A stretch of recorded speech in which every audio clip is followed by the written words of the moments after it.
Hey guys, we are Sean and Christy. This is Long Honeymoon, and we are live. At least we think we're live. Yeah. We're experimenting once again with a live chat. The last time we tried this, it ended in embarrassment and humiliation. So here we go again. And the way Hi, this Raynell. works, we're going to talk a little bit about our summer travel plans, and then we're going to field your questions. Hi, Justin, David, Todd, Judy. Justin asks, when are you going to Hawaii? That's an excellent question. I hope we'll go this year. I'd like to go before the year is over. You know, we started out the year by going to Southeast Asia, went to the Philippines, and at the time I thought, well, we're kind of in the neighborhood of Hawaii. Why don't we just like jump over from Hong Kong to Hawaii? But it's not as easy as you would think. Yeah, we would have had to fly all the way back to It changed. California and then fly back to Hawaii. There was no like direct flight that we could get that wouldn't be crazy expensive. So, Hi, anyhow, Bill in Texas. Rat Rod asked if we're still traveling. We are getting ready to hit the road. John Lennon once said, life is what happens while you're busy making other plans. And we've had to deal with life for the last couple of months. So yeah. we've been busy making other plans, but the travel is about to resume. Steve asked how the truck is doing, how old Seymour's doing. Seymour's doing great. Shout out to Bulletproof Diesel. Yeah. uh, Seymour, are we having any issues? I can't think of any issues with our truck. No, I'm he's super running happy like a with it. champ. It's the one reliable thing in our lives. Somebody wants to know if our LT tires are still running fine, and Hey, they Miami. are. Our LT tires are doing fine.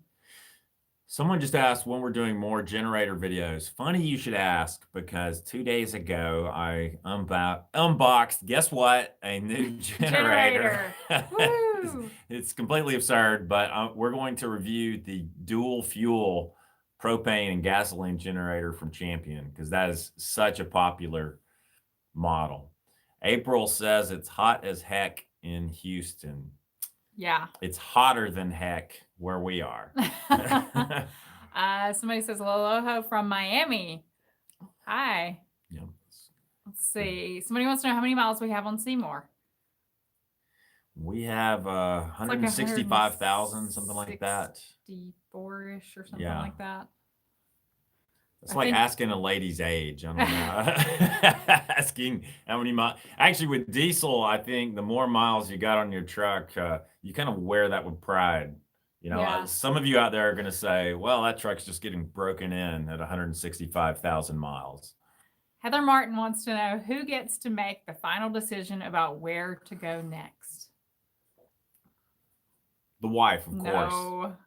I would say it's 50-50. I mean, if there's somewhere that one of us really wants to go, then we usually try to find a way to make that happen. And if there's somewhere that we're just sort of one of us is really over, then, we usually skip it.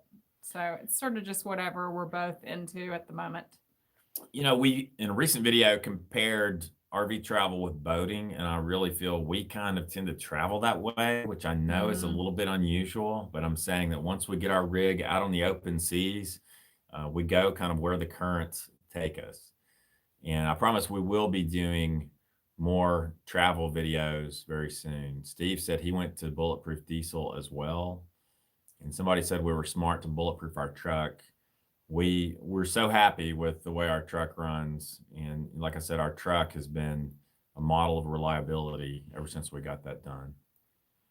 Let's see. Somebody asked if we ever plan to fish, catch, and cook, or hunt and cook. Well, we're not hunters. I'm not really a hunter, but I might be. I've gone fishing. My dad's many a fisherman. times. I have been fishing with him a couple of times, but it's been a long while since that's happened. Yeah. I probably could give no one any tips or pointers on fishing.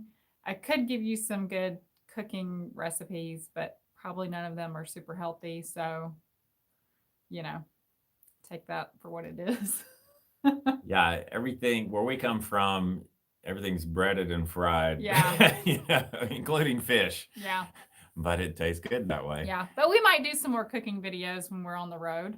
I think one of the issues with fishing is like there's some gear involved, and we don't usually travel with that kind of fishing gear. Yeah. We'd need to rent it or go on a fishing expedition or something like that. Yeah. I think, when we were up in Alaska, we sort of kicked around the idea of going out and doing sort of like the deep sea fishing that you can do up there. But I would be a little scared about getting seasick. I've never gotten seasick before, but the people I know that have, it's so terrible.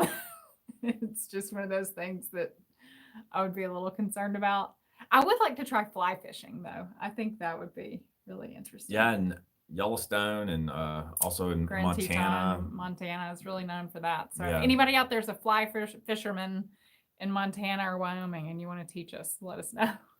Joseph asked if we tried any diesel generators. I have not. It seems like all the generators that I see are usually gasoline powered. Occasionally, there's a propane model, and that's what we have to review this next week. Like we'll be reviewing the dual fuel champion. It'll probably be about 2 weeks. Look for that video. Pretty excited about that. Let's see. Michael asked if we've camped at Glacier National Park and what places we recommended staying. We have been to Glacier several times. Glacier is kind of almost a hidden gem. I say hidden. It's not really hidden. A lot of people know about it, but it's Yeah, hard it's to get just- there. It's not yeah. easy to get there because it's in its location in northern Montana. Mm-hmm. But we love Glacier. I think for me in the lower 48, that's probably the best place to see bears. I mean, like it's Yeah, probably we always see bears when we're in Glacier. The thing about camping in Glacier, because we are not planners, most of the campgrounds that we would fit into, we haven't ever been able to get into. So when we've been there, we have not stayed inside the park. We've stayed at private campgrounds outside the park. So one campground that we can recommend that's really nice is a family-run campground. It's called San Sue's Ed, and it's named after their 3 kids who are now grown adults and running the place.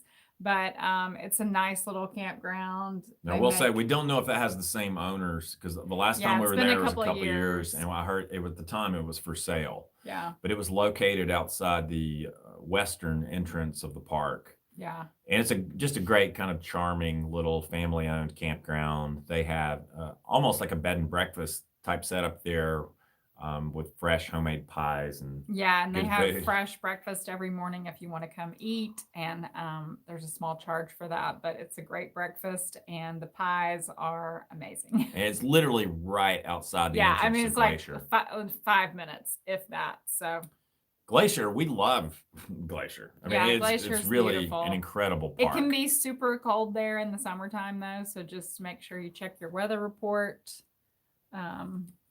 Last year, the last time we visited, we were there on the last day that Going to the Sun Road was open for the season. So we drove it on its very last day of being open for Yeah. the season. And I mean, it was, freezing cold at the top of the pass and actually had started to snow.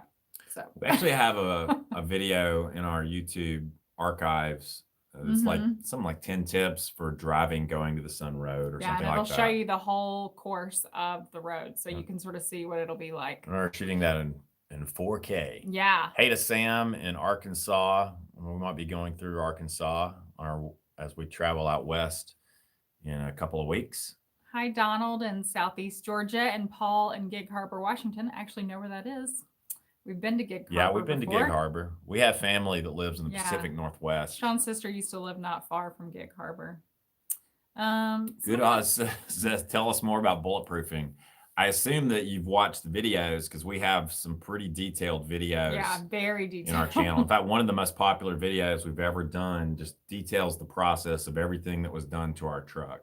Yeah. It's a fun video to watch. It was a lot of work putting that video together. I literally probably worked for 3 or 4 weeks editing that video, but I'm really happy with the end result. Let's see. Bill says, y'all are a big inspiration for me. I got a job where I need an internet connection. I can work from any place. I'll be hitting it soon. That's awesome, Bill. Congratulations. Yeah, we really live in a new era now. Yeah. And I think every day, more and more people are realizing this, that if you have a solid, reliable internet connection and you have a source of income, and there are a lot of Mhm. different ways to arrange this, then you can live anywhere. You can travel anywhere. Mhm. I mean, it really is a transformative change that's happening right now in our society. And I think uh, the RV aspect of the RV lifestyle is almost like a combination of tiny home ownership, and so like minimizing your amount of stuff that you're carrying with this new internet liberation of being able to work anywhere. So, Josh asked if we have a route agenda for this year. Honestly, we don't really. We have Stay tuned for that. we have a targeted area where we want to go. We're going to be headed back to Idaho, Montana, Wyoming, Utah. Yeah, we're really wanting to explore Idaho a little bit more. We've driven through several times, but we haven't spent a lot of time camping there, and so we want to explore that. We want to spend some more time maybe in southern Colorado. Um, we would always like to go back to southern Utah and spend some more time in the national parks there. I'm not sure if that will happen this year or not, but maybe. Vicky asked if we've traveled through Indiana. We have been through Indiana, but to be We haven't honest, really spent much time yeah, we camping we there. really didn't spend a lot of time there. We really should go back. We Yeah. should go back and If spend you more have time. a favorite place that you like to camp in Indiana that you would like to recommend to us, please let us know. Wayne says, "Go north, young people." Excellent advice. The South, honestly, there are a lot of things about the South that I love, but this time of year, Summer in the South is just, it can be a tough environment unless because you're just laying in a swimming pool all summer, it's just miserably well, hot. it's hot, it's humid, and But we do have great air conditioning. I Yeah. will say that. So if you are visiting, every shopping mall, store, whatever is going to have some serious air conditioning. So Lawrence asked a question about lithium batteries. Says, do you guys have lithium batteries? Would you think upgrading is worth it? We were quoted $6,000 at our local Airstream dealership. The short answer is no, we do not have lithium batteries. We have old school, I guess, the deep cycle mhm. batteries in our Airstream. We have 2 of those. As far as whether it's worth it, I think Depends on what kind of camping you're going to be doing, I think, it would be a nice upgrade, but I mean, are you going to go full on solar? yeah. We've thought about doing a major solar installation with our Airstream, but it's a pretty big commitment, I think, Yeah. to do it right. And every It's a time lot of money. it's a lot of money, and every time I've started to go down that path, I end up veering back and just sticking with what we got because it works pretty well for the way that we travel. Yeah. I mean, I would like to have a solar outfit because it'd be a great thing to shoot and video, and it'd be great uploading it on our channel, but we just haven't gotten there yet. But I'm going to talk to Vinny this summer about that. Vinny's North Bay Airstream Repair, because we had somebody come in and do a pledge. Oh yeah. Let's see. I can't see who. Mach 5. I want to say something to Mach 5. He says, I'm new to Lowho Nation, and just today I finished watching all 342 videos that we've done. Mach 5's commented on a lot of our videos lately. We do read your comments, and sometimes, quite honestly, as he points out, we have 342 videos online. I didn't even know that. I didn't know how many videos we had in our channel, honestly. I knew we had more than 300, but I didn't know 342. And we get a lot of comments, and sometimes, there's so many comments, it's very hard for us to stop and respond to all of them. But I recognize the screen name of Mach 5 because I know he's been going through and watching all those videos. And he asked, can you compare spring bar equalizing hitches versus a chain sway control equalizing hitch, such as an Anderson? Well, can't do it right now, but that is a topic we will consider for a future video. Gregor Miller sent us a pledge. Cool. Thank you very much, Gregor. Your comment is funny. Thank you, Gregor. Yeah, thanks for the tip. Much Gregor. appreciated. We appreciate that. Gizgad says, noob question, any interest in a diesel pusher? We've had interest from time to time in switching up our rig, but I think I'm kind of a buy and hold type of person. Yeah. And we've been comfortable and happy with our travel trailer arrangement and our Airstream. And every time I've thought about switching, I'm just like, we're pretty happy with what we've got. But Yeah, we definitely like those motorhomes. I mean, they're yeah, beautiful. there are a lot of motorhomes we see, and then we've we have friends that have motorhomes, and we like them Mhm. a lot. I think if we were ever to switch away from a travel trailer, that is probably the direction we Yeah, would go. So yeah, there for is sure. interest. We just haven't done it. Somebody wants to know if we've ever joined or stayed at Elks or Moose clubs. We have not, but we have some friends that do it and they've had really good success with it. I think you have to know a member and have somebody like vouch for you to join. So I don't know the process to join, but there definitely are a lot of Elks clubs in a lot of small towns. So I think that if you are a member, it's definitely something to look into because you can stay I think at a lot of places where, you wouldn't normally find free overnight camping. Like you might be in a small enough town where there's not really a Walmart or there's not a truck stop or whatever, but there might be an Elks club. So Yeah, we've heard a lot of good things about staying at Elks and Moose clubs. We have friends who do that and have been very happy with it. somebody wants to know, Jeremy, hi Jeremy, says, how do you find good monthly rates near national parks? We don't normally stay anywhere on a monthly rate, so I can't really tell you that information. I would just say have a general idea of how far you're willing to drive to get to the national park and then just start doing some research online. Um, But that makes or raises a good point that if you're going to be in a certain location and you think you're going to be staying for a while, you can often negotiate a better price at a campground if you stay by the week or by the month. You know, we've done that many times. um, let's see. Jim wants to make it look a little more We are interesting. deep in the heart of Loloho National Forest. Yes. Can you see over there the Logan National Forest sign? Ronald says hello from Georgia. Let's see. Oh wow. Let's see. Eric says that he's from Fort Myers, Florida, which is super hot. Yes, we have spent time there. It is hot.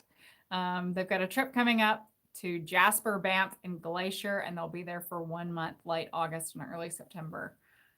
It's going to be beautiful. You're going to have a great time, and I'm jealous. Maybe we'll see you there. Freebeck asked a question about, I would say, boondocking or dry camping. Says, how long do your two batteries last you when you're dry camping without using the generator?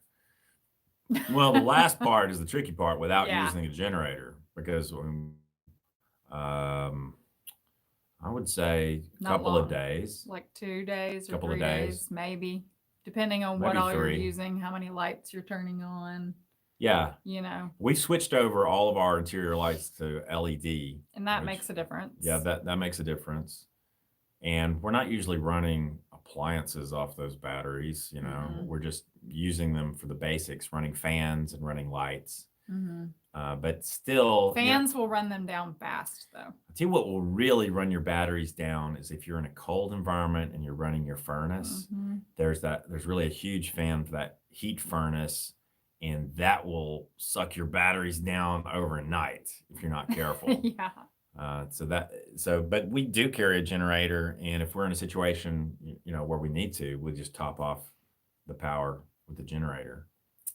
Rick says, come to Central Idaho. He lives there and he loves it. In the mountains, lots of photo opportunities and great fishing. It sounds nice. Hopefully, we will be there Yeah, later this summer. we spent time in Idaho Falls last year. Mm-hmm.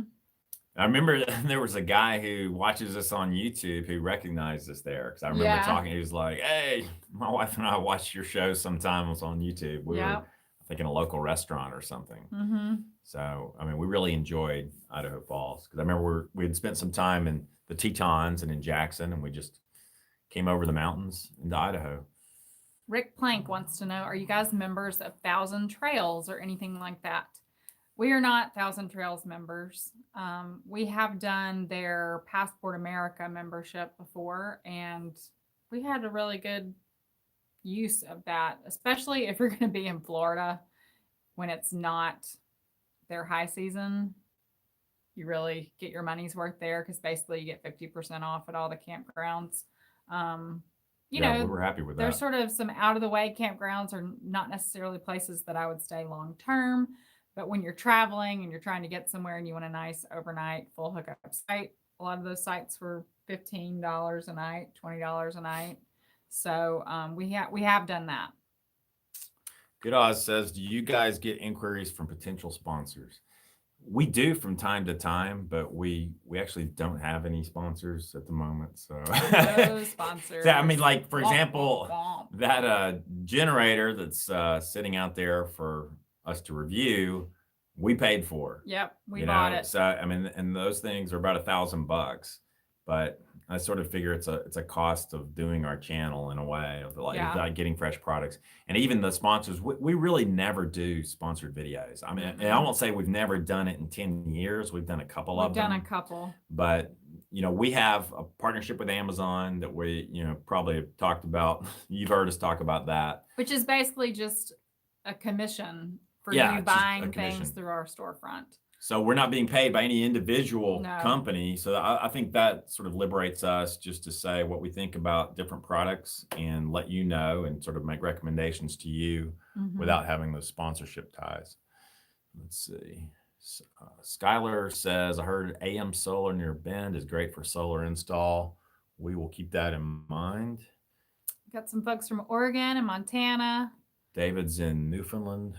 That's cool. Let's see. Let's see. Somebody says, I'm still waiting for how long your trailer is ball to bumper. I don't know off the top of my head.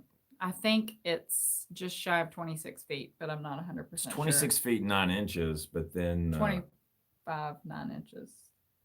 Yeah, maybe. There's a video where we talk about that. It was 'cause when we did the ferry in ferry in Alaska. Alaska because they come out and measure. They come out with a tape measure and measure the entire length of your rig. Mhm. And they assess your fee to ride on the ferry based upon that length. Yeah, I think we were 46 feet from the front of our truck to the end of our trailer. But I'm not 100% sure. Somebody asked if we've camped at St. Andrews State Park in Panama City Beach, Florida. We have not. We have camped in Grayton Beach State Park, which is, you know, probably 45 minutes away or so from there. But I've seen photos of St. Andrews and it is beautiful. So Yeah, we have a lot of friends on that 30A section of Florida that we usually spend time there when we're in that part of the country. Let's see. Somebody asked about Zion. I'd like to go back to Zion. Can anybody tell me a time when Zion is not crowded? Not busy? Man, you talk about just crowds. And I mean, we were there in the off season, which was a joke. I mean, we were there in late October and it was just crazy, crazy busy. So, you know, it is what it is, I guess. Let's see. Mach 5 says he's in New Orleans. Oh, we love New Orleans, but man, it's hot there right now too. So we've done a lot of videos down in New Orleans. Yeah. We it's love a New great Orleans. place to actually visit with an RV because there's, you know, a state park that's about 30 minutes from the French Quarter. There's a private RV park that's maybe 15 minutes from the French Quarter that we've stayed at several times. So it's really easy to the city and there's so much to do there.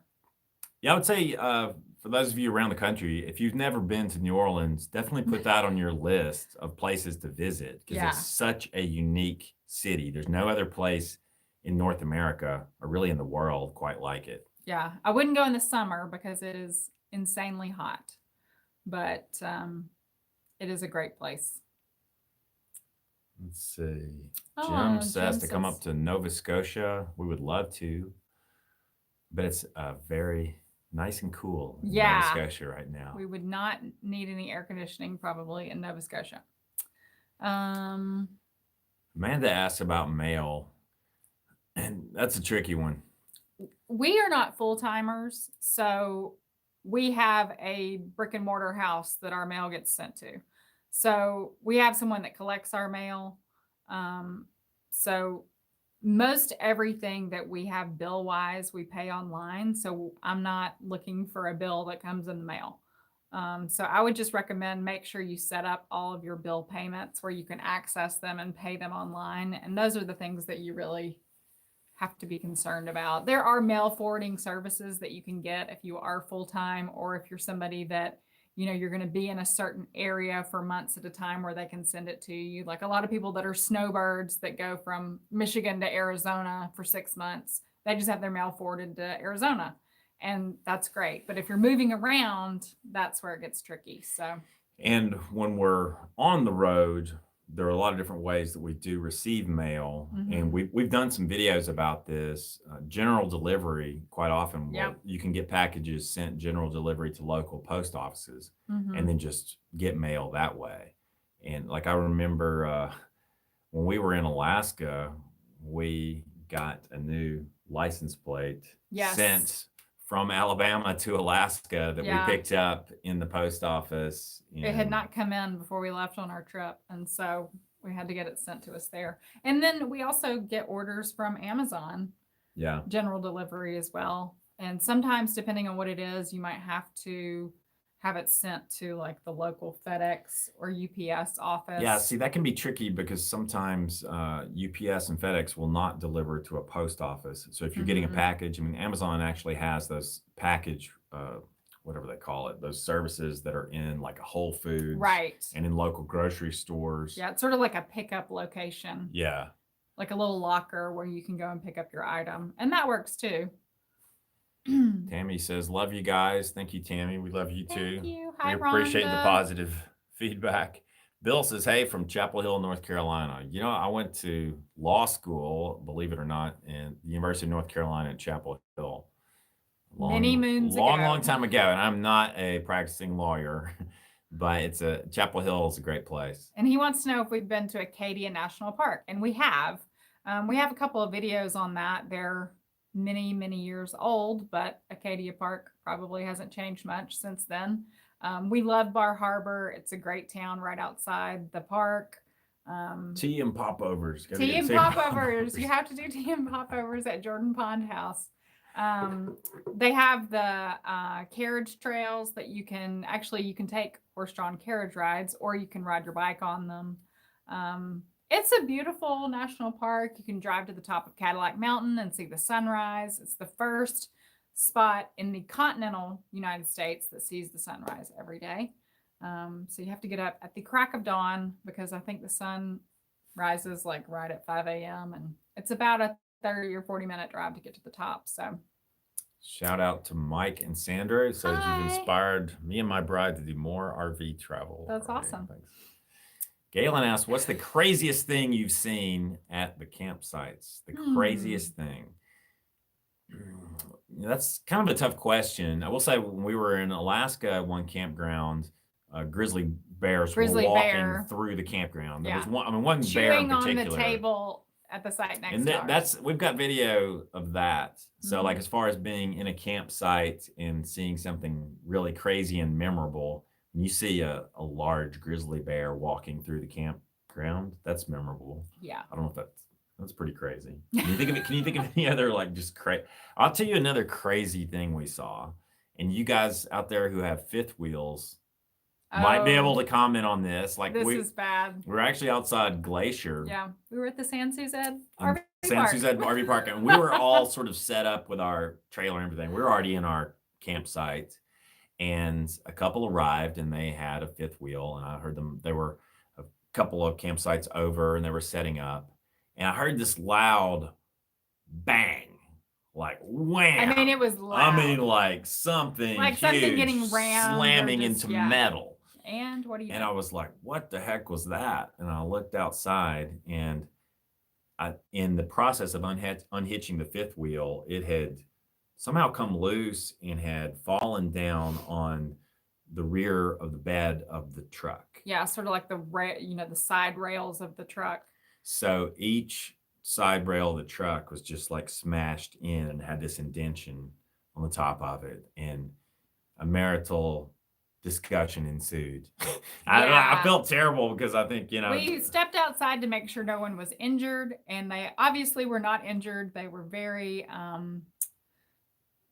they were not happy campers. yeah, they weren't happy. They were just totally upset fine. about They it, were which just I yeah, understand. But absolutely. We've had a couple of people drop some tips online. Thank you very much. Mach 5 says, I absolutely love your channel. Please enjoy a modest lunch on me. Well, thank you so much. Thank That's you, so Mach nice. 5. Much Mach appreciated. 5 916. We appreciate that very much. Mach 5's the guy who just watched every single That is video. crazy. Are you have to be tired of seeing these faces right now? I Although look I'm back sure at- he could comment on some interesting hairstyles we've had, some fashion choices. That's one thing that is always funny when we go back and watch these videos, because we've been doing this for so long, 12 years.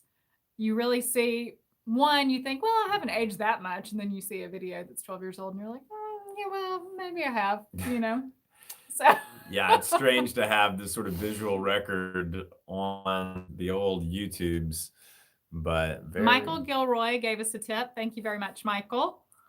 And Thank then you. Wandering Weekends sent said us they a gallon of diesel. buying a gallon of diesel for us. Thank you very Thanks a much. lot. We appreciate that. Michael asks, have you ever thought of getting a fifth wheel travel trailer?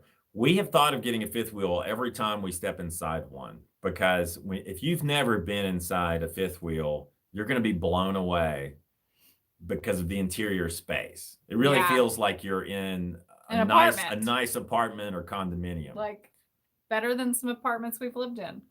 Yeah, I mean, like if you guys were to get inside our Airstream, especially you fifth wheel owners, you'd be like, this is like the size of our master bedroom or something. It really is. I mean, it's we love our Airstream, but it is certainly small. And now, of course, there are people with smaller RVs than ours, and props to them for being able to do it. I think 25 feet is as small as we would be willing to go. I would like an extra couple of feet of room, but I think that's human nature, though. You always think, oh, if I had an extra couple of feet, it's like, would it really change anything? Probably not. Probably not. It might affect the amount of junk that we bring with us that we really don't need. But we think the fifth wheels are awesome. I mean, if you're comfortable towing a fifth wheel, they're great. Yeah. The interior space is amazing. I would certainly recommend them for people that are going and staying places long term. Like if you're going somewhere and you're going to stay there for a month or two and then move somewhere else for a month or two, I think a fifth wheel is great because, once you get there and it's set up, you've got tons of space. Yeah, it's really like having your own condo on wheels you can take anywhere. Yeah. Ricky says, headed to Mount Rushmore. Any advice?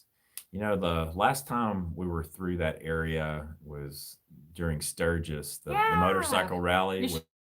Sturgis. It's a lot of fun. I've been to Sturgis 2 or 3 times, and I'm not even a biker. We don't ride motorcycles, but it's fun. You meet a lot of really interesting people. Yeah. And it doesn't have to be, like if you go during the daytime and you walk down the street, it doesn't have to be wild, crazy madness. There are places you can go that are wild, crazy madness, but I personally like wild, crazy madness, but that's the difference. Now, I would, as far as Rushmore itself, it's kind of like the National Lampoon's Vacation. You'll go and you'll be like, okay. Yeah, there is like it's fun. It's fun. There's it's cool. like a laser light show. They do it. Yeah. So if you're going, it's nice to go around sunset and then stay until after dark and see the laser light show. But I'm trying to think. Honestly, when we went, I don't think we did a whole lot of hiking or anything. I mean, we kind of you walk out to the viewing. There's like an amphitheater. Yeah. And you can view the monument. I mean, it's pretty awesome. Yeah. If you're coming from the east, we've got a video about Wall Drug.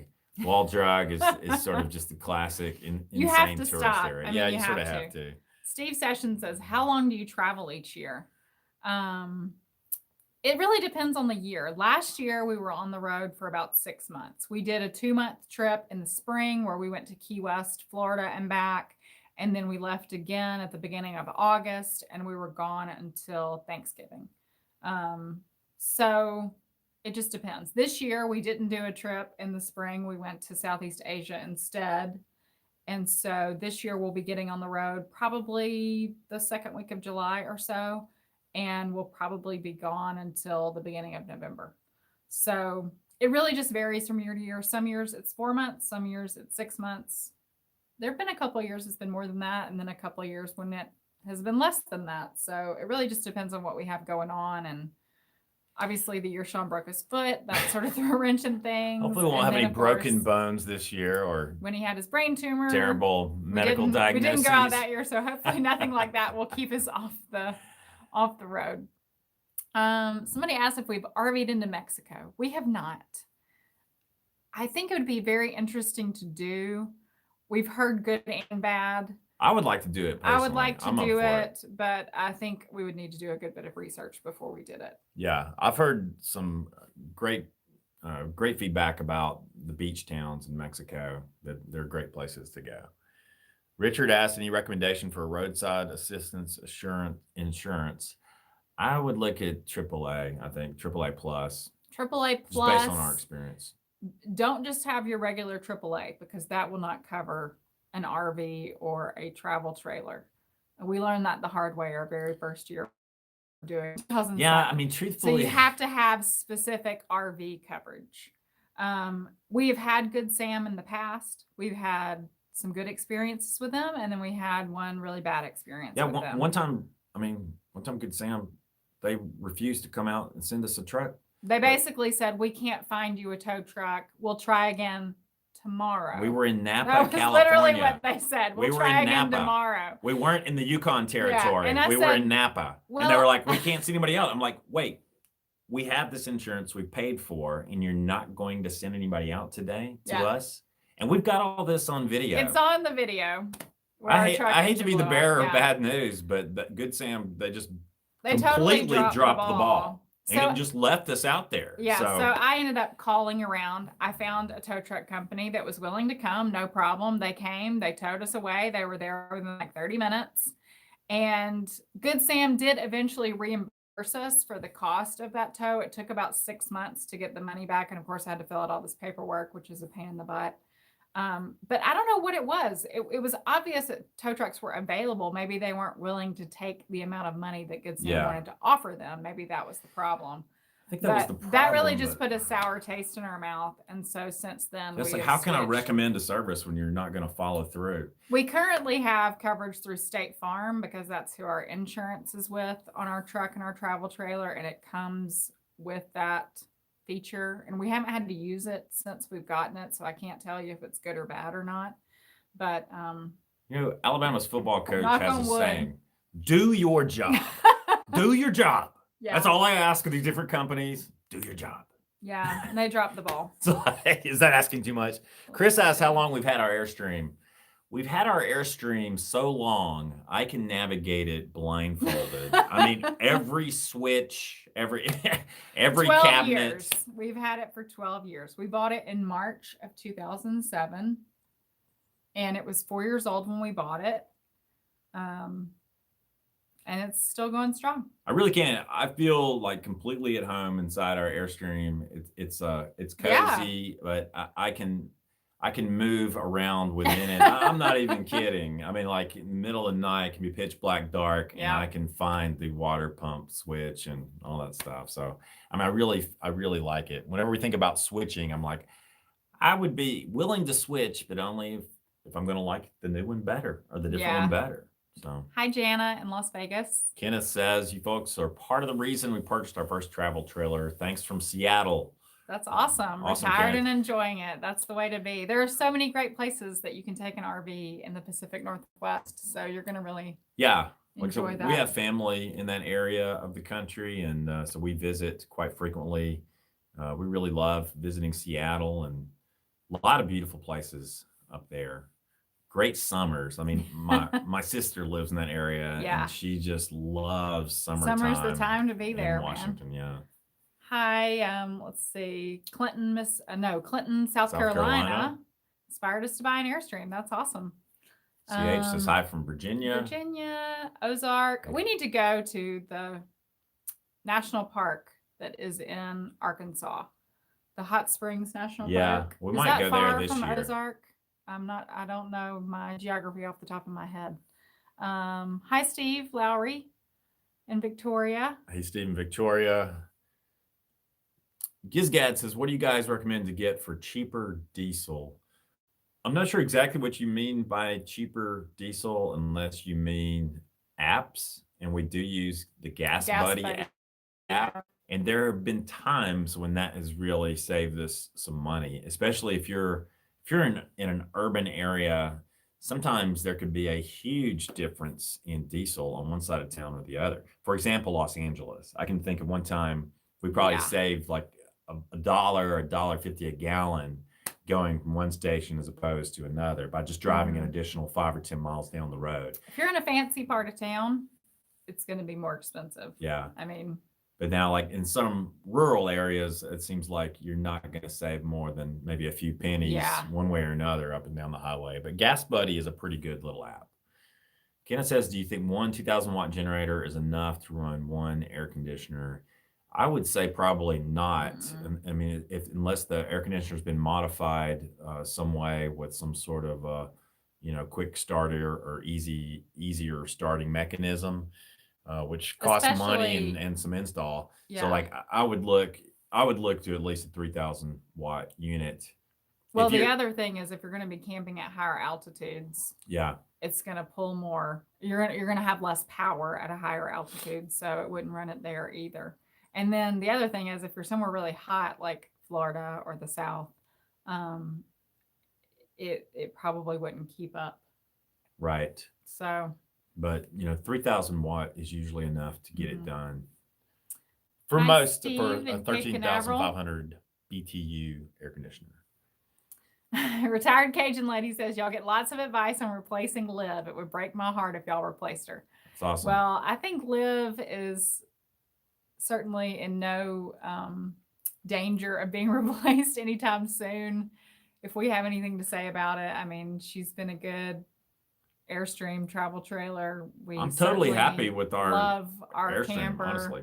Yeah, so we don't have any plans to change. The only thing I would change is I would just continue doing those little tweaks and modifications to the interior. I would love to, if we found a place where we could just do some jazz up the interior. Yeah, you know what I mean? Like, and because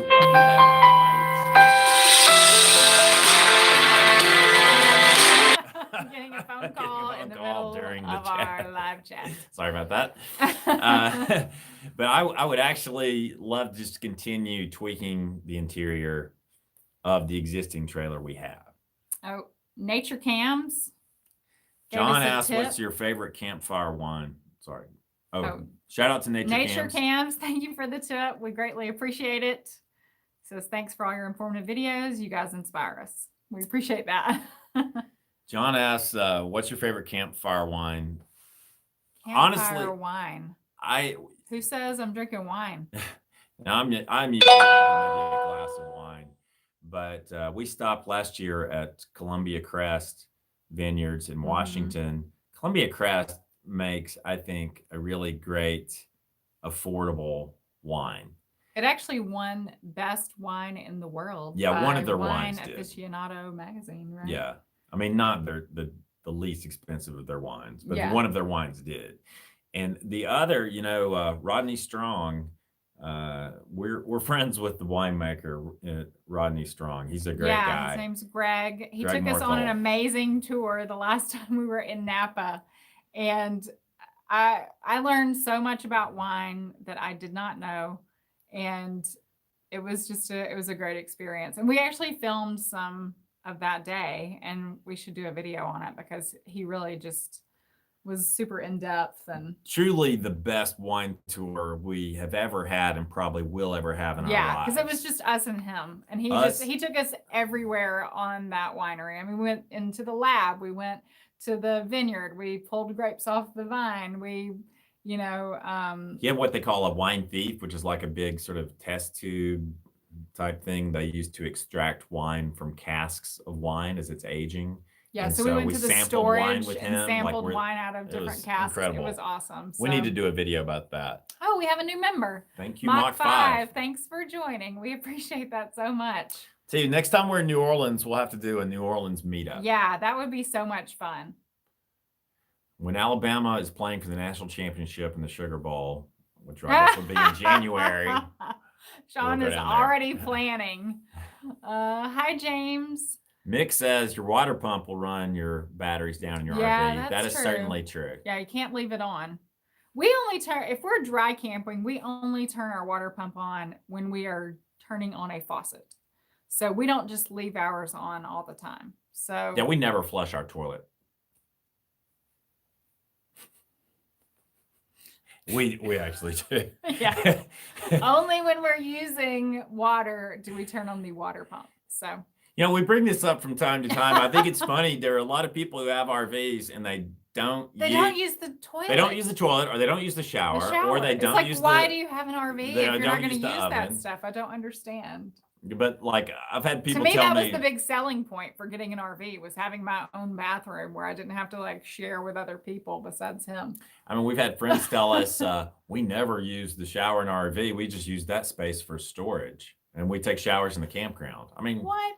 Nothing wrong with taking showers in the campground, Yeah, but you have a shower. Yeah. Like, I don't understand it. we never sit on our couch. We just go sit on the couch in the campground couch.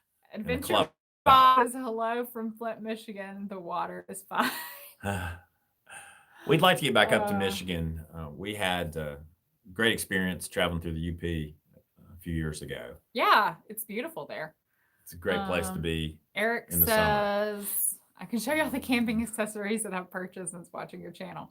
He just purchased the Solo Ranger fire pit. The Solo fire pit is awesome. Solo stove. Yeah, ours love is ours. I forget what the name of our model is because they make several different models. Sizes. I mean, they make ours is sort of like the mid-range. There's one that's larger than ours. It's called like the Yukon. It's huge. We don't have that. It's not even intended to be moved, I think, because it's so heavy. Yeah. But then you can get really small ones that are like little camping stoves that you could take with you hiking. They really work great. They're nice. Let's see. Products. Ms. C. Bryson says, come to Western North Carolina and upstate of South Carolina.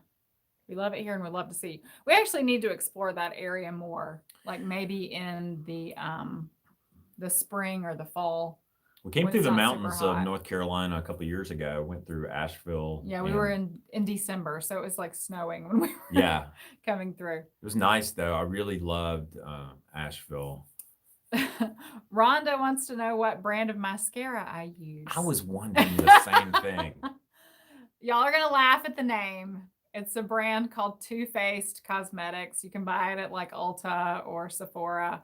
And the mascara is called Better Than Sex Mascara. That good, huh? That good. I mean, it is pretty good. I mean, I don't know if I'd say it's that good, but but that's what it's called. So that's the mascara I normally use. Gordon says, love your videos. Keep them coming. Moon and Back says, are you guys coming to Michigan? I don't know if we are coming to Michigan this year. Probably maybe in the next year or two. Yeah, we need to get back. We've got to get back, but I don't think it'll happen this year. Shout out to John Marucci, who's an RPod guy in Michigan. Galen wants to know what the $20 icon is for. That means that someone has given us a tip, like a financial tip. So that means they have basically given us money. Which is always nice. We appreciate that so much. In fact, we've got a couple that have come in. Brian Smith just sent us a tip. Thank you very much. He says, hi from Chattanooga. Advice for helping my wife enjoying camping more in our hybrid. Ease the work. Ease the work. I would say have a list of your chores, like who does what, so that when you get somewhere, you're in charge of 1, 2, and 3, and she's in charge of 1, 2, and 3 over here. So that when you get there, you sort of knock those out and then you're done and you can sit back and relax. And I also think over time, you sort of figure out what's important to do and what's not important. Yeah. Like the first time you take your RV out, you want to do everything. You want to do everything right. And you're just going down this long list, this long checklist. Now you kind of pull up and like there's 3 or 4 sort of like key, like sometimes we'll go in and we'll plug up the power and we're done. Yeah. I think the more that you travel, the more you will find what is important to you and the faster you'll become. The first time it's sort of like, the first time you set up anything, whether it's a bike or a canoe or whatever you're setting up, the first few times you do it always takes forever. And the same thing with camping. The first time you take your RV out, it's going to take you forever to get everything set up and done the way it's supposed to be done and all that good stuff. And the more you do it, the faster it becomes. And, you know, it just becomes like second nature. In fact, this really raises a point of something that we do in our travels that I think is unusual or weird that a lot of RV owners don't do. We use the fresh water in our freshwater tank primarily as our number one source. So like when we pull into a campsite, a lot of times we don't immediately hook up to city water because we have a freshwater tank that holds 54 gallons of fresh water. And so what we'll do is just top off that freshwater tank every couple of days if we need to. I'm not saying we never hook up to city water, but you know, every additional step that's involved in your setting up a campsite takes up a little bit of your time, there's a little bit of complexity of digging the hose out of your truck and hooking it up, and then it leaks and there's a leak and you got to go, you know, like track that down. And so we kind of skip all that and just run out of the fresh water in our trailer and it works fine. But that's just an example. That's why I say sometimes, especially if we're just stopping for one night, we might pull into a campsite, plug up the power, and that's it. And we're kind of done. Yeah. And then, but if we know we're going to be staying in a place for a week, then we'll go ahead and put down the stabilizer jacks and you know, do all that stuff. Reap RXF PV says roll gave tide. Sean a big roll tide, so he's excited about that. Dixie's football Twisted fried. Dwarf says, "Are you guys not camping anymore?" We are camping. We are not camping at the moment, but we'll get back on the road in about 3 weeks. So, Wandering Weekend says, "How often do companies reach out for sponsorships?" We get contacted by companies a lot about different products, but I think honestly, I think chasing these sponsorships, I don't know. I don't like doing it. We don't get many offers for sponsorships, and we've been doing this for 12 years, and I can think of 3 times we've done a sponsored video. Yeah, I mean, in 12 years. In 12 years. And if it is a sponsored video, we will always say it is a sponsored video. So yeah, I'm not saying I would never do it, but we don't seek them out, and in fact, we haven't done them in forever. So but I kind of like maintaining our independence and not being reliant on any of these other companies, you know. So let's see. Thank you, Wandering Weekends. We appreciate it.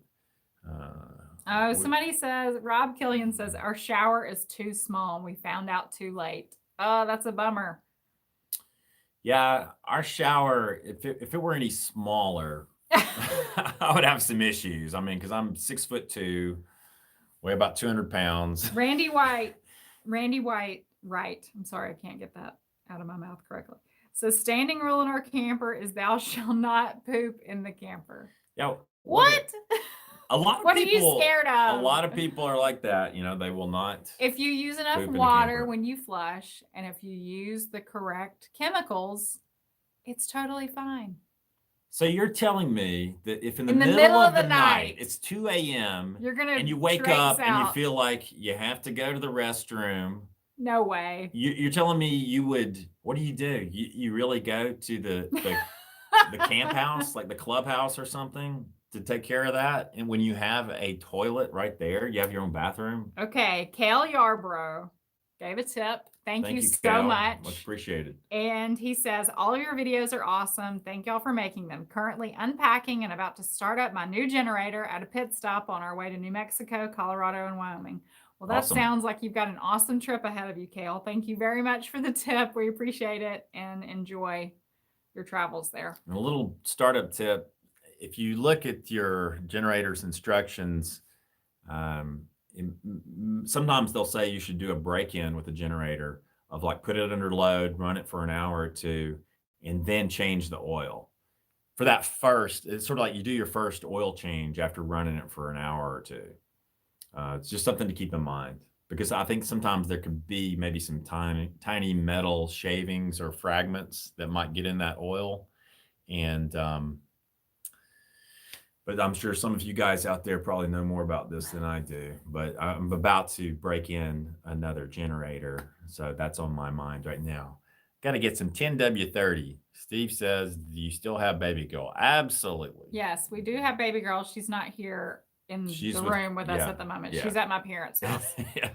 We've Baby been girl's doing getting some spoiled. major work here at our house the last couple of days. So baby girl's been in doggy vacation mode. Michael asks, how little of a Yamaha generator can you buy to run an AC? Well, I'm assuming it sort of depends on how big your air conditioner is. I'm assuming it's a 13,500 BTU unit.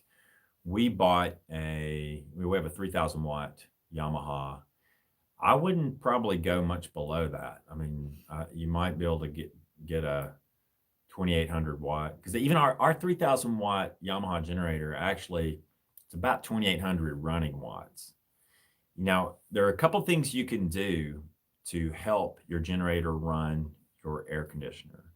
The first is to shut off your refrigerator, because your refrigerator is going to draw current from that generator and sort of siphon off some of the power output of your generator. The second is to turn off that converter that recharges your house batteries in your RV. Turn that, and you'll have to go to what do you call it, your circuit breakers, and switch off that power converter that juices up your RV batteries. But you need to turn those two things off. And we do have a video about this in our channel, but that will free up your generator to only power the air conditioner. But most of those air conditioners, they require almost 2,000 watts to start the compressor or something like that. So I might be scrambling. Let's see. Oh, somebody said that our solo stove is the bonfire. Okay, there we go. He said he purchased one after watching our review. Thank you very much, Alan. We've got a lot of positive feedback about that. We really love it. It makes building a campfire so easy. It's super easy, and it's hot, and it's easy to put it out. It's been great. Here's a cool one from Carmel Monahan. Says, hi from Canberra, Australia. Really enjoyed your Thailand videos. Do you plan on doing any other international trips? Yes, absolutely. And in fact, we shot a lot of footage in Cambodia, like at Angkor Wat. It was really a spectacular trip. I mean, it was all part of that same Southeast Asia swing. And so I think over time, we'll be rolling out more videos from that. Like some of these pretty intricate travel videos, there's a lot of work. It takes a lot of time to edit. And also, we're kind of in the heart of camping season right now, RV camping season. So we're really focusing on RV camping during spring and summer and probably fall. And then so those are good wintertime videos when most people are not camping and they are interested in maybe seeing something a little different. But I think next year we'll probably be going back to Asia. I'd really like to go back to Thailand, and I want to go to Nepal and to Vietnam. Dennis Yee, thank you very much for the tip. We Dennis. Appreciate that. He says, want to go to Quartzsite in January of 2020 with our new motor coach and want a boondock. Any advice on when to get there? I mean, when we went, we were there in January, and that's sort of when the big RV show happens there. So that's probably when Quartzsite is going to be its absolute busiest. And, there's so much BLM land there that you won't have any trouble finding a free place to boondock. So it's just sort of whenever you want to get there. I mean, the weather was fine in January. I think you probably want to be out of there by April, because I think by then it's starting to get really hot. But yeah, I think January and February is probably when that area is the most popular. I think you'll enjoy it. I personally kind of love that feeling of being able to just drive out into the desert, pick a spot, and set up camp. Like there's no check-in process. There's no, like going to campsite number 74A. You just pick a cactus and park by it and set up camp. Let's see. Hi, Jim and Jan, South Dakota. Steve asked when we'll be in Montana. We're headed there soon. I think we'll be in Montana in July. Logic asked if there's any Alaska camping. I really want to go back to Alaska. I think our last Alaska adventure, it was incredible. Like to me, it was my favorite trip that we've taken with our Airstream. Excuse me for a second.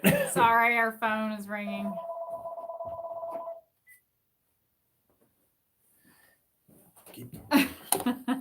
All right. Living the RV Loca Life said, hit that thumbs up, people. That's right. If you're enjoying this chat, give us a thumbs up over there on the format here. Oh, good, Oz. Thank you very much for the tip. We appreciate it. He Thanks, says, good my Oz. fiance and I enjoy your vids. Thank you very much. We appreciate the tip. Our videos have been, we try and make videos that would be somewhat timeless. In other words, not too many videos about, hey, here's what I had for dinner last night. You know, the videos are supposed to be videos that will help you in your travels. And so I encourage people who are new to our channel to go into the archives, go into our channel homepage. We have playlists, and you can just put it on autoplay, set up a playlist, and go through from one to the next. And our goal here is really to download to you everything that we have learned so that you have smoother experiences when you travel. I mean, in fact, last week, one reason we did the 5 reasons we love RV camping is I feel sometimes we're guilty of focusing too much on the things that go wrong. Because when something goes wrong, it's dramatic, it's interesting, and sharing it with you helps you avoid having the same problem that we had. But at the same time, a lot of times things don't go wrong. In fact, if things were going wrong every day, we probably wouldn't do it. We would do something else. I mean, actually, we've had trips where we go 3 or 4 months and everything's just smooth as silk. Smooth easy. sailing, you know? And then you might have a 2-week streak where everything goes wrong. But it just, you know, it's just sort of how it is. Nobody writes a book about the smooth transatlantic crossing. They write a book about the perfect storm, you know? Right. So I mean, Makes for a actually, good story. RV travel is awesome. And so many times things go completely right and completely smoothly. Aaron King, thank you very much for the tip. We greatly appreciate it. Thank you, Aaron. He says, my wife and I love your videos. Looking forward to making our own camping memories when the time is right. Well, best of luck to you guys, and maybe we'll see you on the road one day. Yeah, I hope so.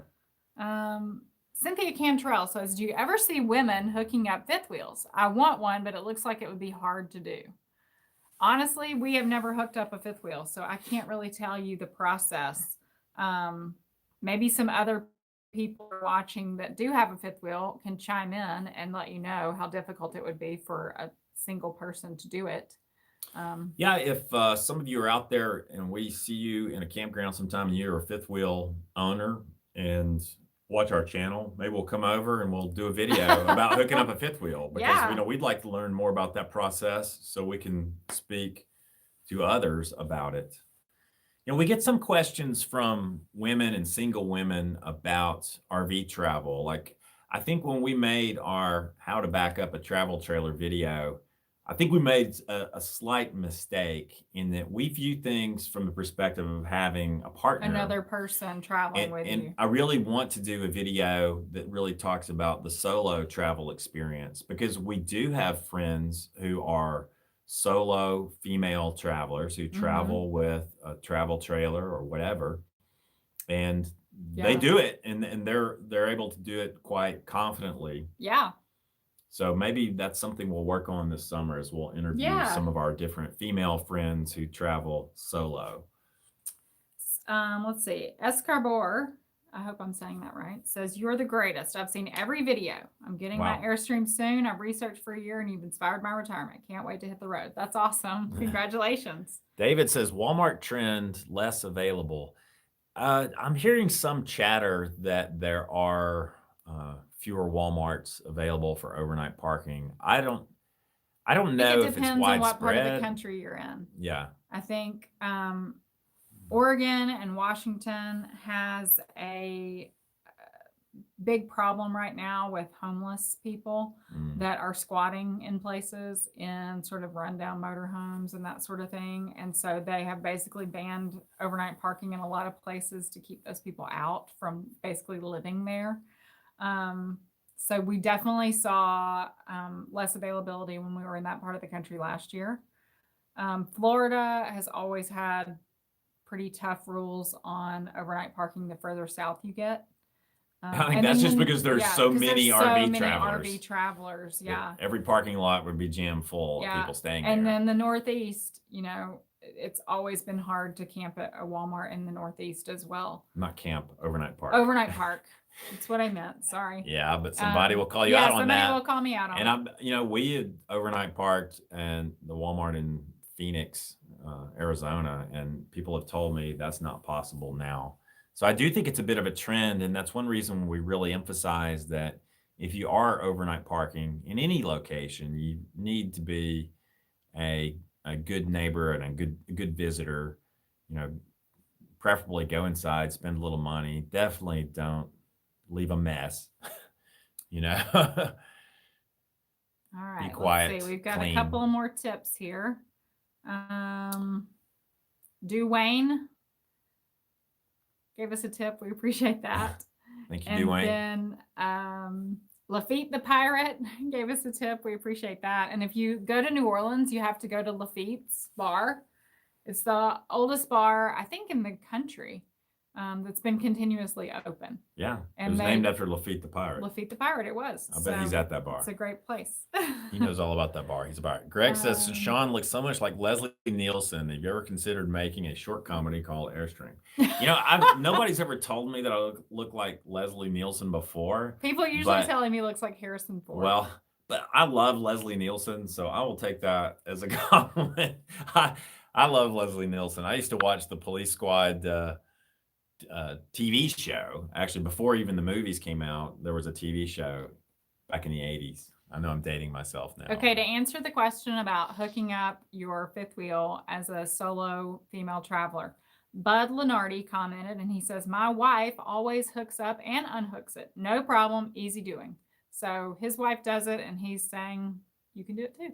So I'm sure it's just the process of learning the steps and that sort of thing. So Life Beyond the Porch said, I had a tire blowout yesterday. I'm waiting at the tire shop or waiting on the tire shop to open tomorrow. no. Sorry to hear about that. That stinks. Nina Charles also had a tire blowout yesterday. And she said she told her husband, Loloho told you. Oh no, it says bye-bye fender. Bye-bye fender. Oh, I'm sorry to hear that. That's the thing about a blowout. It doesn't only slow you down, it potentially does damage to your trailer. That's unfortunate. And, it's happened to us before, so we can speak from experience on that point. But we really have a lot of confidence now that we have those LT tires on our trailer. Yeah. And I'm knocking on wood now because Mary Yerksa is a member of our channel. We appreciate that, Mary. thank you, Mary. Let's see. Much appreciated. I'm humbled anytime. Anytime somebody wants to give us a tip or join our channel, that's a new feature here on YouTube. I believe it's $5 a month to join and be a member. And you get a little A badge. icon Yeah. next to your name when you leave a comment, so we know that you're a member and that sort of thing. I'm really humbled. It really means a lot to me, just because a lot of work goes into producing the videos, and my hope is that we can keep making more and better videos, step up our production quality, and your support really helps us do that. Let's see. Sandy says we're going to Yellowstone in September. Any suggestions on which campgrounds are best?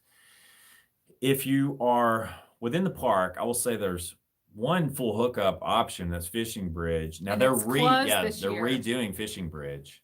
Yeah, And- so it's not an option for this year. So I'm actually kind of hoping they make it a little more aesthetically pleasing. I don't know what they're doing. It's with the basically a redo. parking lot with some hookups Yeah, sticking well, out. there of are the ground. trees around there, But it's not still. a scenic campground.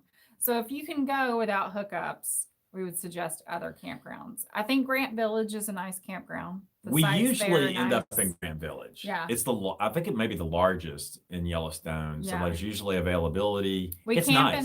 in, Madison is another one that we camp in because it's pretty big and it's open pretty late into the year. So usually if we're there in September, that's usually where we're camping.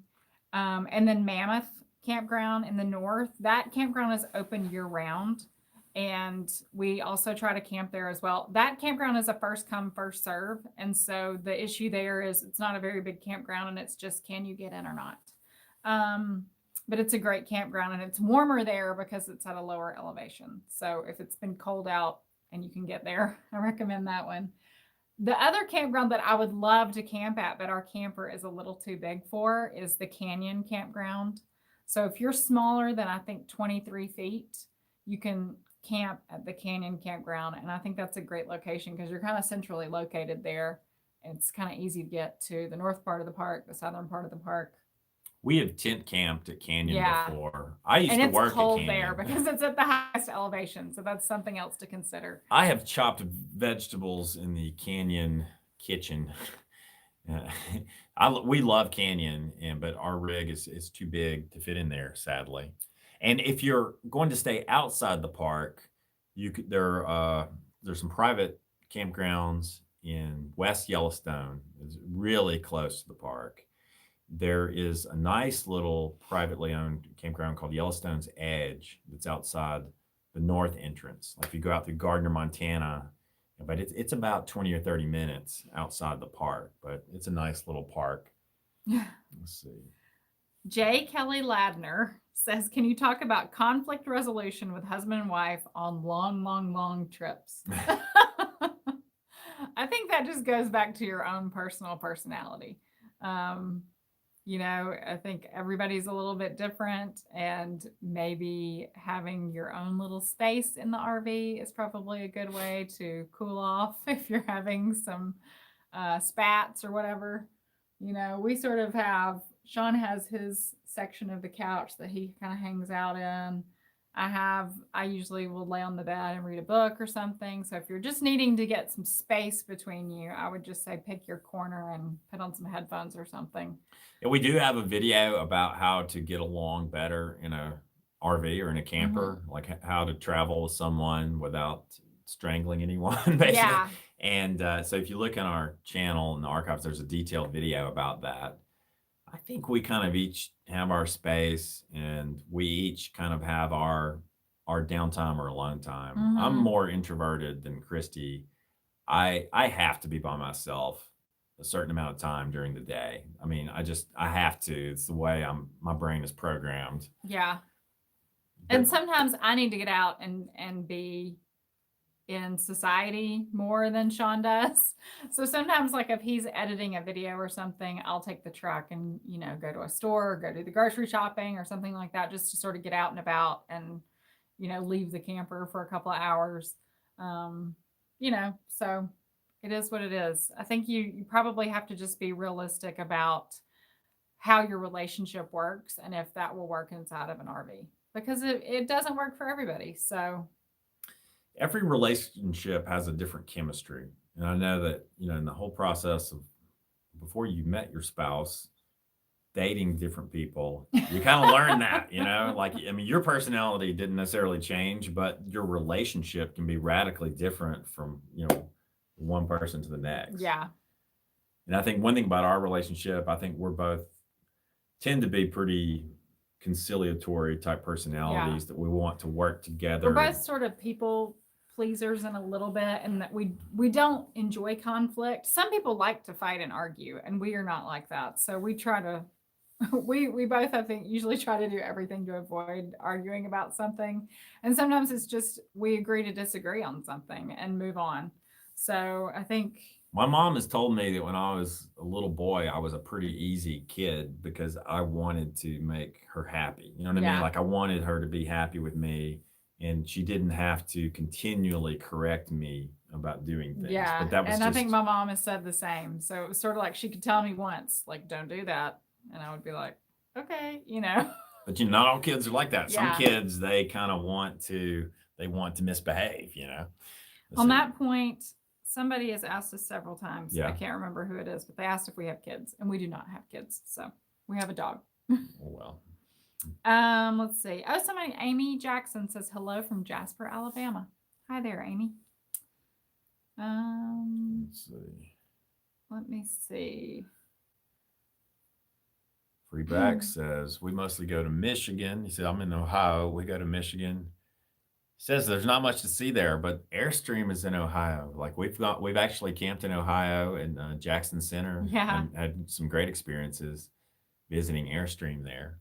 And there's actually some beautiful farmland in Ohio.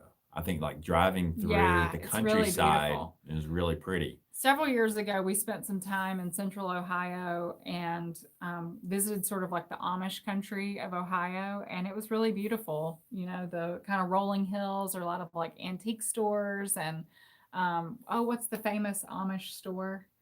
It's like the Amish department store, Layman's, right? Layman's, I think that's the name of it. It was a really interesting place to visit because they have every kind of appliance that you can think of that doesn't run on electricity. They run on like propane or gasoline or that sort of thing.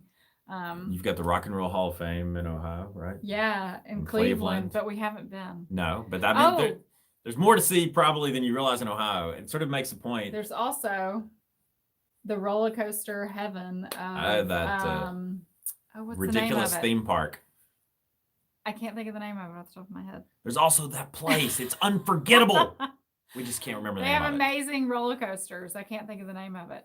Somebody's gonna know. It's in Ohio. Somebody chime in and tell us because I can't think of But it. this kind of makes a point. Like our friend in Ohio said, well, there's nothing much to see in Ohio. We just rattled off a Yeah, lot there are of a lot kind of of cool things to see. in Ohio. But like, I've got a friend who I saw recently, and she's from Rome, Italy. Grew up in Rome, raised in Rome, and I was there a long time ago.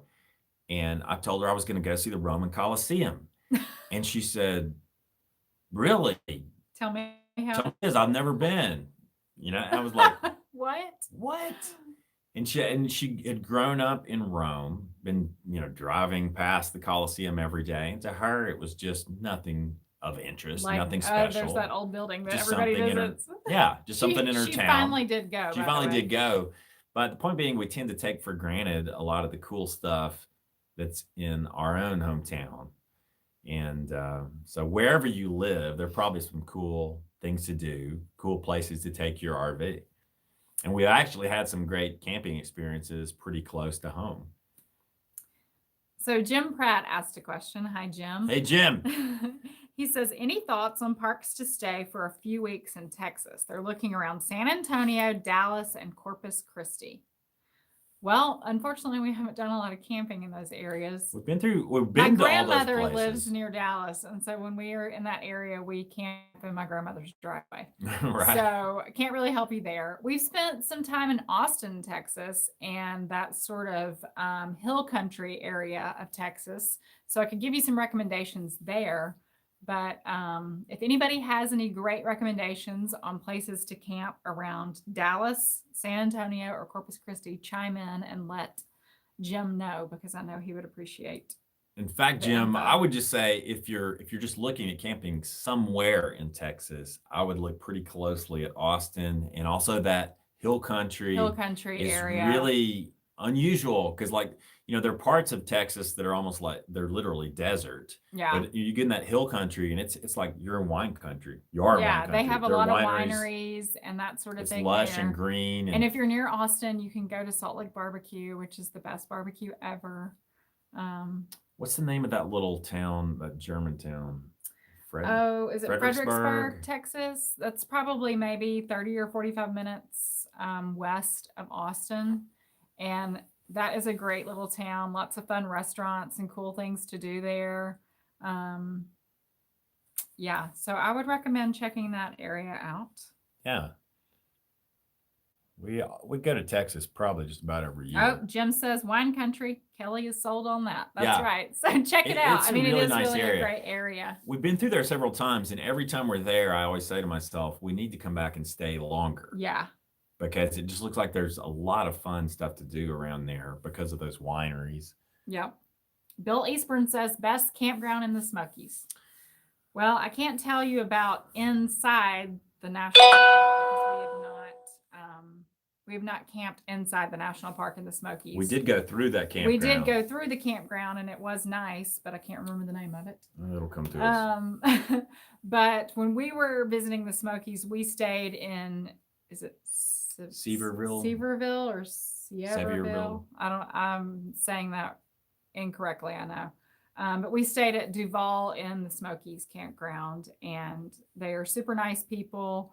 It's sort of a little out of the way, but it's quiet, and it's near a stream, and the people that run it are super, super nice. And they actually named a campsite after us. Yeah, there's Isn't a that sweet? Loloho So you campsite can stay in the there. Loloho camp. And they're campsite. like incredibly just nice and friendly The people. nicest You'll sort people. of, you sort of get the almost bed and breakfast experience, but you're in a Yes, campground, you know. absolutely, It's like you'll absolutely. feel that touch, personal touch of the owners really taking care of the property and taking pride in their property. Should I be here? Give some advice as in Zion, do your hikes early in the morning to avoid the heat. Somebody and the peeps. commented and said,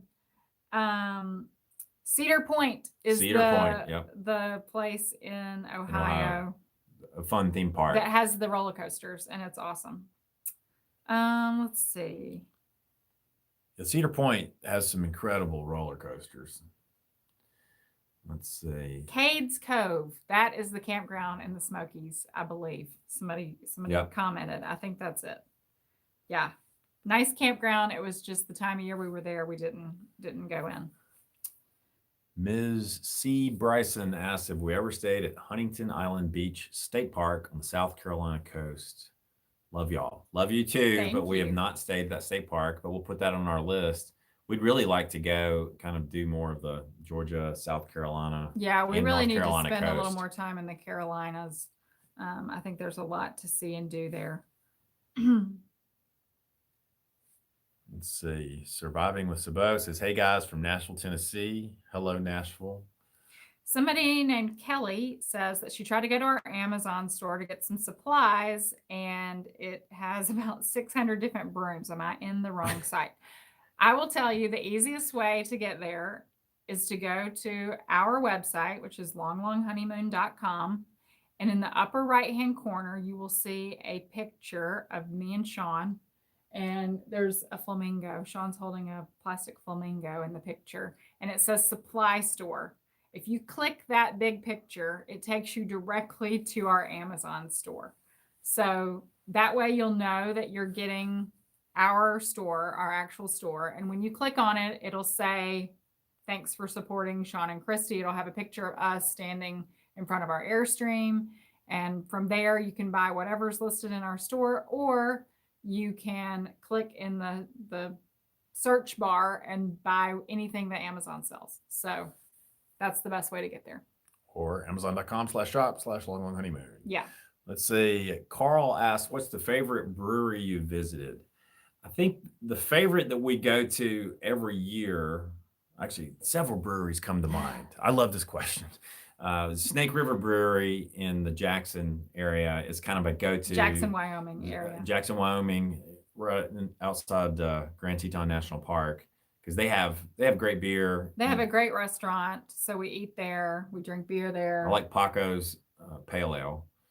And in Asheville, North Carolina, Sierra Nevada has really nice. A brewery. That's the nicest. That's the nicest brewery. It's insane. Nice. It's crazy nice. They have a brewery tour that you can do. They have a really nice restaurant. In the summertime, they have a big amphitheater out back, and they have like live bands and stuff that play. And we haven't been in the summer. We've only been in the wintertime, but it's a really nice brewery. The third brewery that comes to mind is Russian River Brewery in Santa Rosa, California, where you can get Pliny the Elder IPA. I think it's an IPA. It's a pale ale. I like bitter beers, but Pliny the Elder, it's been awarded best beer in America. It always gets like 100. And they don't make very much of it. So when they announce that they have a batch for sale, like people go crazy and stand in line for it. And it's not that great, in my opinion. I love it, but I love that style of beer. I mean, it is legitimately good. Now, I don't know if it's worth standing outside for 3 hours to drink one of them, but it's scarcity marketing. They sort of purposefully only make a little bit of that beer, and so you feel like you're really getting a treat when you have it. So, all right, Hubba Bago, I hope I'm saying that right, gave us a tip, and we appreciate that very much. He says, got our first RV last spring and really enjoy your videos. Have you utilized Harvest Host campgrounds? We have not done it, but maybe this is the year we try it. Yeah, we've had some correspondence with Harvest Hosts, and because they were saying, hey, why don't you guys check us out? And we've had some friends who've done Harvest Hosts, and we've heard good things about it. I think the issue for us is you need to be there right by a certain time of day, Yeah, you have maybe to by usually close be of there by business. close of business, which for most of these places is 5 p.m. And we typically are not where we need to be by 5 p.m. We're more afternoon, evening drivers. So that's probably been our one hesitation about doing, but we have some friends that do it and really love it. Mary says we're renovating a 1981 Airstream. Do you still love your Airstream? Any regrets? I would say yes, we still love our Airstream, and no, we really don't have any regrets. I mean, our Airstream has really held its value. Now we bought ours when it was about 4 years old, but Mm-hmm. if we were to go to sell it tomorrow, I think we would We'll sell it probably get it close to what we paid close to for what it. we paid for it, and that's after having it for 12 years Mm. and using the heck out of it. And Yeah. so that's pretty good. And I still love it. Still everything works and Wow. it's comfortable. Wow, Ronald Ronald thank you so Cannon much. gave us That's a awesome. very, very generous tip. Thank you very much, Ronald. We greatly appreciate that. Thank you, Ronald. Hope that you are doing well wherever you are. You know, we haven't done one of these live chats in a while, and part of it's because the last time we did a live chat, things went disastrously wrong. We had like a bad cellular signal, and it was so frustrating and almost kind of Yeah. embarrassing for me. But in doing a live chat, it reminds me of why I enjoy doing these, is connecting with you guys. Yeah, it's fun to be able to answer questions live as they roll in and sort of get feedback from you guys as we go. And just get positive energy and positive Yeah. feedback. It really does. It does mean a lot. So we greatly appreciate it.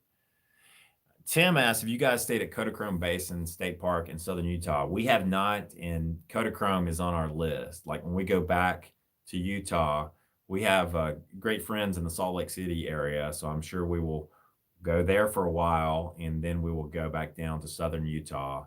And I really want to go to Kodachrome. We've also never been to Goblin Valley. We've heard Goblin Valley is really a great place to We visit. sort of drove past Goblin Valley, and we were kind of on a schedule that we had to be somewhere, so we didn't get to stop. We could do an entire video about great places we've driven past. Crater Lake. Can I tell you how many times we've driven past Crater Lake? At least 6 or 7, I think. But most of the time it's been because it's been sort of like not great weather when we've been going through there. Like it's been like really foggy and rainy, or it's been snowing, or so one day we will make it to Crater Lake National Park. Yeah. Oh, Sandbar joined as a new member. Thank you very much, Sandbar. Thank you, We appreciate Sandbar. that. Let's see. Rusty says, hello, you guys. Have you done any sugar beet harvest jobs or any jobs you recommend as full-timers? As far as jobs from in different parts of the country, there are a couple that come to mind that I can think of. We've not done sugar beet harvest jobs or anything like that. But when we were at Wall Drug, there are a lot of seasonal workers at Wall Drug in South Dakota who are RVers who come in just for the summer, like during the tourist season. And most of the national parks, campground hosts are seasonal workers. So, you know, if you really need to get a seasonal job, I think being a campground host at a national park is a great option to look into, because you can really spend a lot of time in a great national park of your choosing and get paid to do it. You know, there are worse jobs to have than hang out in a really cool national park. Back in my day, when I worked in Yellowstone, there were a lot of RV campers. They had set up who were working and manning like all the different stores. Now, I do think some of those jobs have gone away. That they're getting people from international locations to come in and work at Yellowstone now. That, you know, I mean, those jobs used to be filled by RV campers. So I'm not sure what the current status of that is. Kelly Taylor wants to know, what is your favorite place to visit? I think we all probably, or a lot of us, know the answer to this because we talk about it all the time. It would probably be Jackson, Wyoming, and the Grand Teton, Yellowstone National Park areas. Just sort of that little corner of Wyoming is really our favorite place to visit. The wildlife sightings there you really can't beat them anywhere else in the lower 48. The scenery is amazing. The hiking is great. There's great canoeing. There's kayaking. There's whitewater rafting. You know, anything you want to do, they've got it there. There's great food, you know, great people. That's our favorite. But please don't tell anybody about it. That's our little secret. Yeah. Hard Ponder says he's rolling into Vinny's on Tuesday. Oh, tell Vinny we said hello. Yeah. Vinny Lamica, Vinny and Cindy at Vinny's North Bay Airstream Repair. We hope to get out and see Vinny again. Yeah, we might get to see them again this summer. That would be great. Vinny stays so busy these days. I don't think he's even taking new clients. Yeah. Jason says, when going to Alaska, do you recommend having the milepost book? We do. Yes, and absolutely. definitely watch our videos on Alaska, because I mean, we put a lot of time and effort into making those videos, and we do talk about the milepost.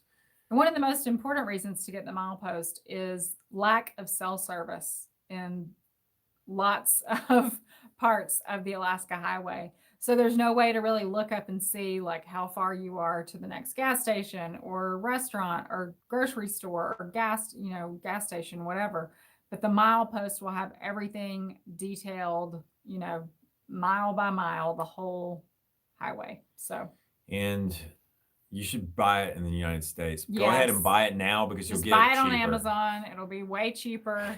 Do not buy it at a visitor center Which or we anything like did. that, which we did. We did once we were already on the Alaska highway, and of course I was kind of grumbling and thinking, I should have bought this a month ago.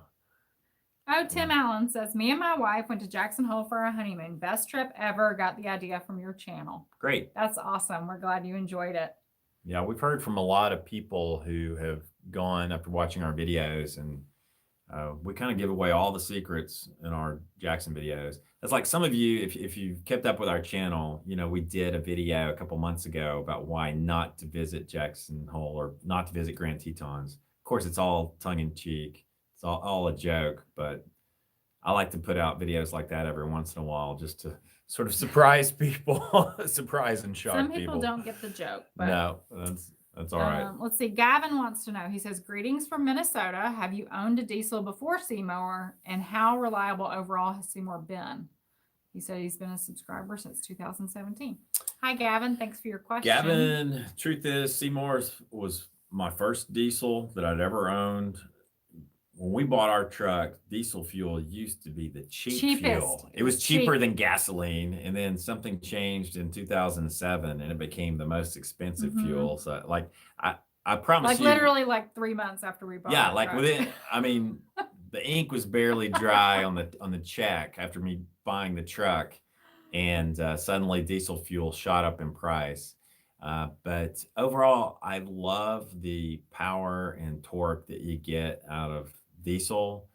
And I think after towing with diesel kind of spoils you from a towing perspective, just the power and the torque. And I just feel, I've also towed our rig with a gasoline truck before. I mean, we've done it before, and I know that the new engines are probably a lot better than what was out 10 years ago. So in fairness, I haven't towed with the latest generation of gasoline engines, but I still love our diesel. You know, it's a lot of you know it's bulletproofed, and we've had the engine modified. As far as how reliable it's been, the Ford 6-liter was not a model of reliability. That's putting it mildly.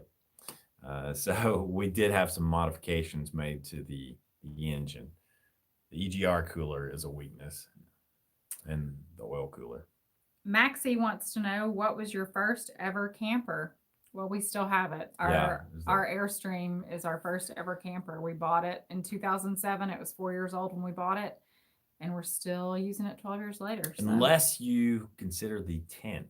And actually, we still have the first tent that we bought together. The first time we ever went camping together was in Yellowstone Park, and I don't know what we were thinking, but we went up there with we didn't have any reservations. No reservations, and we were looking. Everything was booked. Everything was booked and expensive. Crazy. And I was like, instead of spending $200 a night on a hotel room, why don't we take $200, go to the Kmart in Jackson, Wyoming, and buy a couple sleeping bags, buy a Bought a tent, tent. We bought an air an mattress. inflatable air mattress that deflated at about 3 a.m. But it was a lot of fun, and that was actually the first time we went camping together.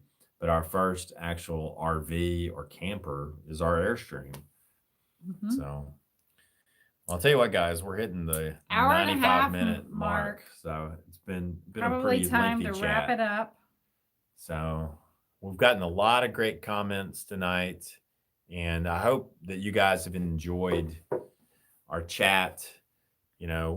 We really appreciate all of your viewing our channel, watching our videos, and supporting us over the years. We've been doing this for a while. It's been a labor of love in many ways, and we look forward to keeping it going and making more memories and making more videos throughout the year.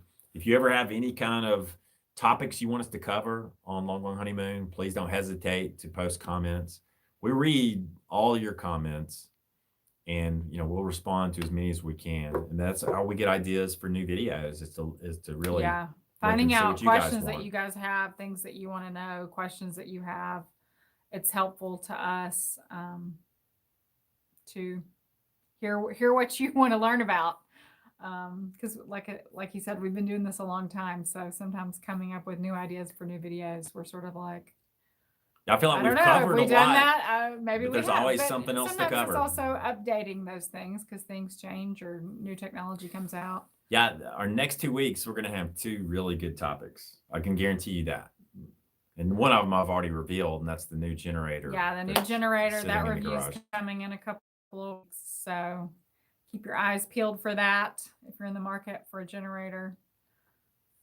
So, all right, Sean is up to his old tricks. I think we're going to sign off. Until next time, thank you for tuning in. Yes. If you haven't yet, please subscribe to our channel.